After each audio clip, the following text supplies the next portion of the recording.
Hey, so I want to talk a little bit more about goal-oriented philosophy and politics.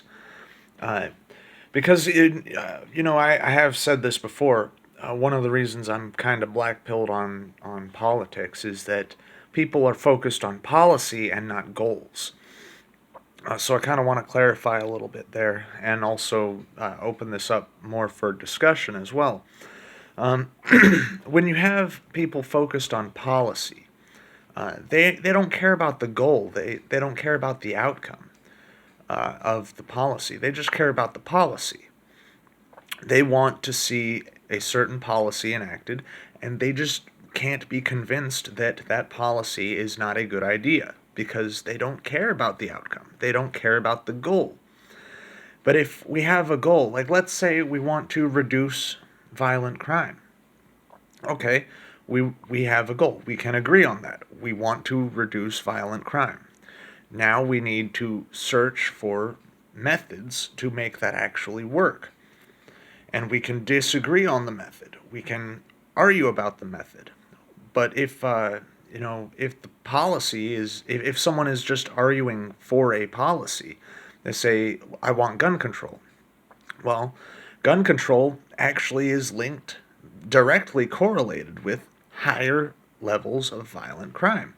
You look at Detroit, you look at New York City, you look at Baltimore. All these places have very strict gun control, and they have some of the highest violent crime in the world. In the world. And actually, if you remove four cities from the United States, and those cities just happen to have the most strict gun control, uh, the United States drops from like the fifth highest violent crime nation on Earth down to like the 18th. We It's literally just four cities, and it's because they have gun control. But you can't convince gun control advocates of that because they don't care about the outcome. They care about the policy. They use outcomes as arguments, but they aren't actually paying attention to the actual outcomes. They say if we restrict guns or ban guns, violent crime will go down.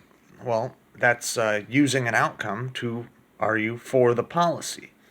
Whereas you should be arguing, using a policy to argue for an outcome. Uh, and also, that argument isn't true. Gun control causes more violent crime. When you disarm the populace, the only people who have guns are people who didn't turn them in. Criminals.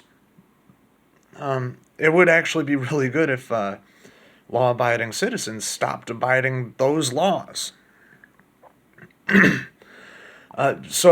example of using policy to argue for outcome would be, well, if we do not restrict guns, we can actually have more people defending themselves.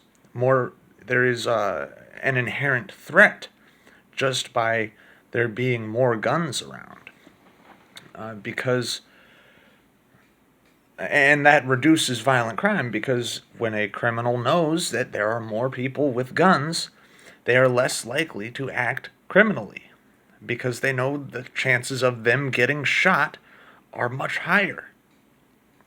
And that's using policy to argue for the outcome. The outcome is reduce violence.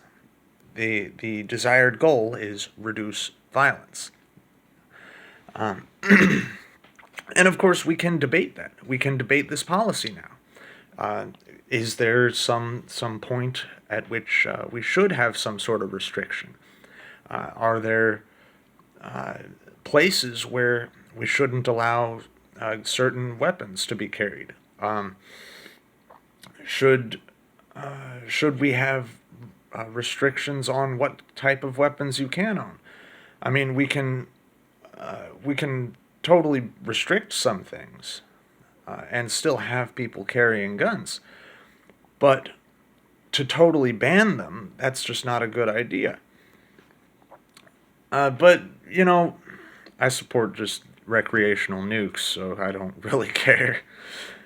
Um, but yeah, people and a goal-oriented philosophy would actually be much more scientific as well. For example, well, if we do have a goal, if we do agree on a goal, we can just use the scientific method to figure out the best way to achieve that goal. We don't have to just support a policy mindlessly. So, oh, that's really all I wanted to say about that. Um, Thanks for watching. Peace.